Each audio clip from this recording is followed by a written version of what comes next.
What is up, guys? My name is Travis, and in today's video I figured I'd just sit down in my new Nissan Z and talk about some things that I like and dislike about this car. I got this car about 3 weeks ago and I've been driving it every single day. I put about 1,339 miles on it so far, so I did have a lot of seat time. So let's get right into it. So one of the first things that I really actually hate about this car is the backup camera. So we're gonna go into reverse with this new shift knob. We just click this button and push up, and look at that backup camera. I mean, you can't really tell right now, but it is really low quality. I'm pretty sure my Nokia phone from 2006 was better than this.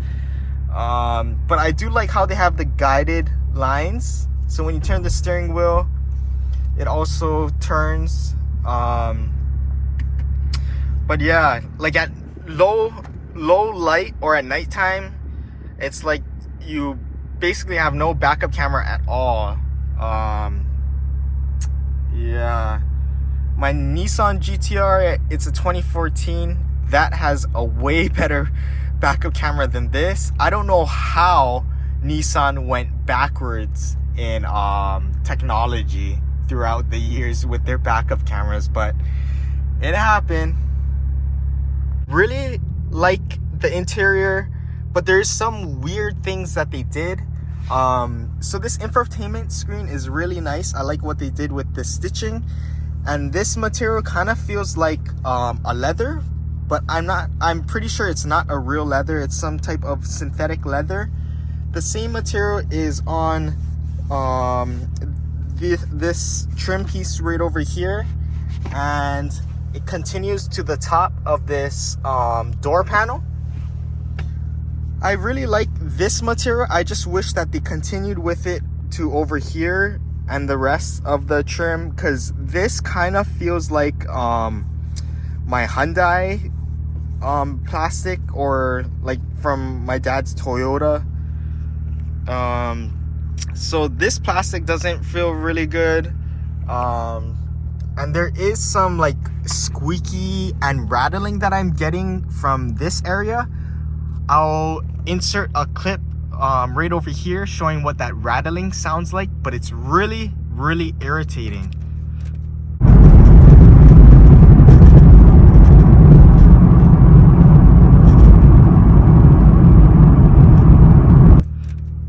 And you can kind of hear if I press. Yeah, but nice interior. I just wish that they did some little nicer touches, like continue the stitching all the way to the end. I really don't know why they stopped it right there. As you can see, it really looks like something is wrong. I don't know why they did that. Other weird thing, so I think this is for the lower trim models that actually have the regular key, but there's this cutout and it doesn't really do anything. But I'm sure that's for the lower trim models without the keyless ignition. So even though that this is a really small car, I actually do like how much cup holders there are. So there's one there, another one right here, a secret hidden cup holder right there, and another one on the driver's side. So really small car, but you do have 4 cup holders. So the Z is actually a small car, but it does have a lot of space to store things, like in the back of your seats. And you have this really big trunk. My friend actually fit his bike back here, which is pretty crazy. So small car, but a lot of storage space. So another thing that I don't like or kind of dislike about the Z is the transmission. So it's a 9-speed transmission. I got the automatic. I was kind of forced to get the automatic. My dealership basically said, hey, we got this Z, it's an auto, you know, do you want it or not? And I basically just said, yes, I'll take it. So that's why I had the automatic.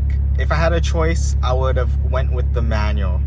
But with this transmission, the first gear is basically useless. I'm hardly ever downshifting to first, except for when I come to a stop. But you know, for like when you're taking a right turn or you come to like a stop sign, I usually just stay in second, because if you do downshift to first, it does do a weird, like, it hits engine braking really hard. It seems like anything above like 10-15 miles per hour. I don't know if that's like a problem with my car only or all automatic Zs, because I did see that Nissan had a recall on these automatic transmissions, but my dealership did say that that was fixed in my car with the software update. That's one of the only things finicky with the transmission. Oh, the only thing I can think of is sometimes the transmission doesn't allow you to change right away. So let's say you're in first gear and you're coming out of, or you're coming out of a turn and you're accelerating. Sometimes when I try to shift to second, it doesn't shift right away. It has a slight delay, so the RPMs go up a lot.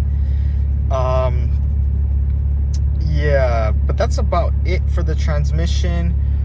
So something I like about the Nissan Z, and this could be like a positive or a negative, but this car gets so much attention. So I do have a Nissan GTR, and I do have a Porsche GT3 RS, and it's funny how much attention this car gets. I don't know if it's the color, because it's bright yellow, but man, it seems like every single time I drive, there's somebody yelling at me or coming up to me talking story about my car.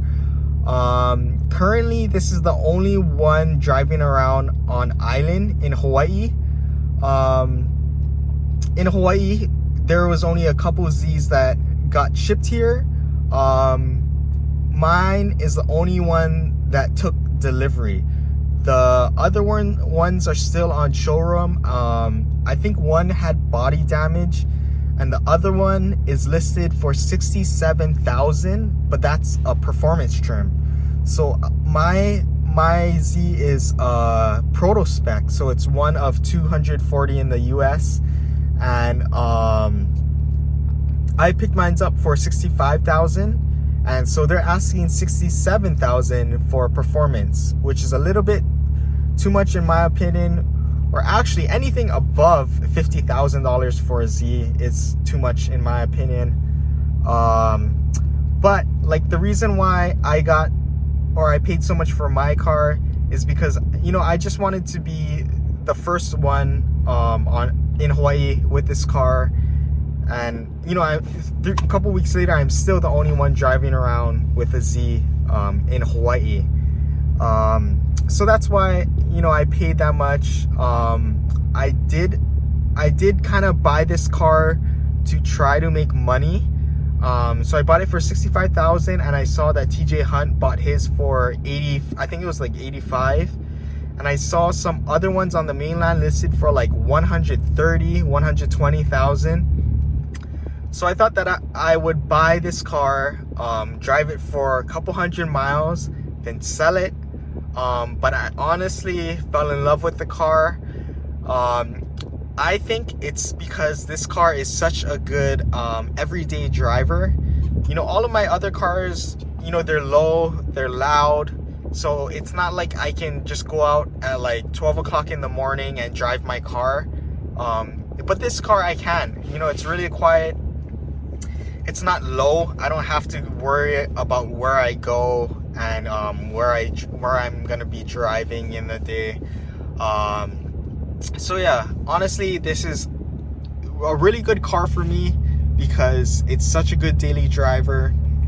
It's nothing like the other cars where I have to go out and worry where I'm driving, and this is something that I can just get in and not have to worry about where I'm going.